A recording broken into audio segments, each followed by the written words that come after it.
Dictation 10 second बाद बोली जाएगी।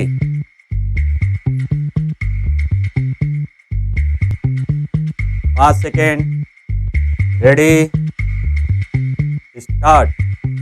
सुप्रीम कोर्ट ने जिम कॉर्बेट नेशनल पार्क में लगभग 6000 पेड़ों की कटाई के मामले में उत्तराखंड सरकार को कड़ी फटकार लगाई है। अदालत के मुताबिक वन अधिकारियों और राज्य के एक शीर्ष राजनेता ने मिलकर पार्क परिसर में टाइगर सफारी के दायरे को व्यापक रूप से विस्तारित करने के लिए पर्यावरण के संरक्षण से जुड़ी कार्यप्रणालियों का मखौल उड़ाया है। 3 न्यायाधीशों की पीठ के फैसले में न्यायमूर्ति BR गवई ने कहा, जंगलों में बाघों की मौजूदगी पारिस्थितिकीय तंत्र की तंदुरुस्ती का एक संकेतक है।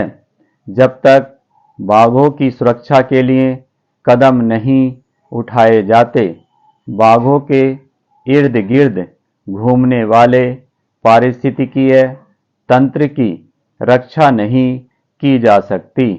कॉर्बेट की तरह अवैध निर्माण और पेड़ों की अवैध कटाई जैसी घटनाओं को नज़रअंदाज नहीं किया जा सकता है।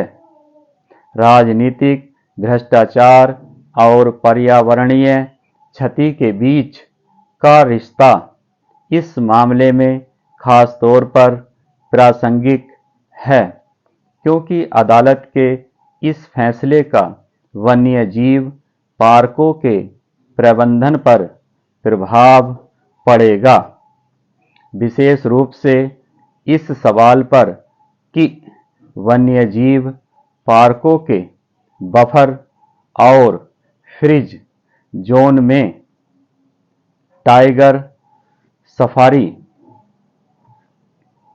की व्यवस्था पर्यावरण के संरक्षण के उपायों के साथ अच्छी तरह मेल खाती है या नहीं।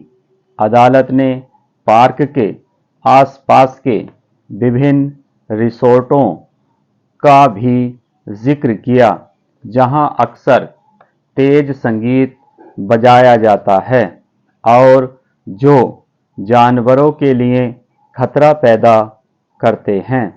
केंद्रीय चिड़ियाघर प्राधिकरण और राष्ट्रीय बाघ संरक्षण प्राधिकरण दोनों केंद्रीय पर्यावरण मंत्रालय से संबद्ध विशेषज्ञ निकाय हैं और इन्हें जंगली जानवरों के संरक्षण एवं सुरक्षा की जिम्मेवारी सौंपी गई है।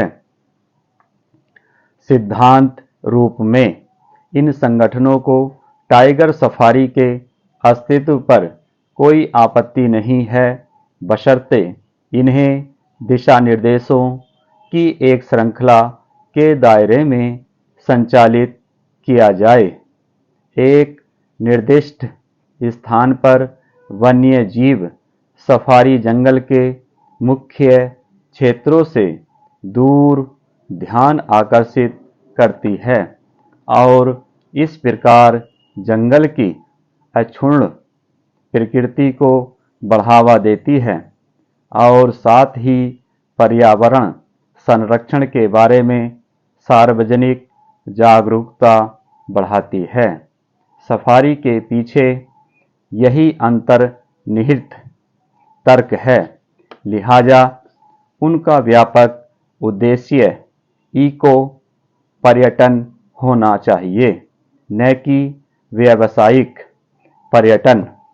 हालांकि हाल के दिनों में यह तर्क जोर पकड़ रहा है कि यह स्थानीय लोगों के लिए रोजगार के अवसरों का एक स्रोत हो सकता है और राज्य सरकारों को इसे बढ़ावा देना चाहिए। हाल ही में अफ्रीका से मध्य प्रदेश के कुनो नेशनल पार्क में चीतों के स्थानांतरण का मकसद भी चीतों की मौजूदगी को पुनर्जीवित करना और पर्यटन को बढ़ावा देना है। हालांकि यह एक फिसलन भरी ढलान है और जैसा कि कॉर्बेट पार्क की कार्यवाही से पता चलता है, इस पर बहुत आसानी से राजनीतिक कब्जा हो सकता है।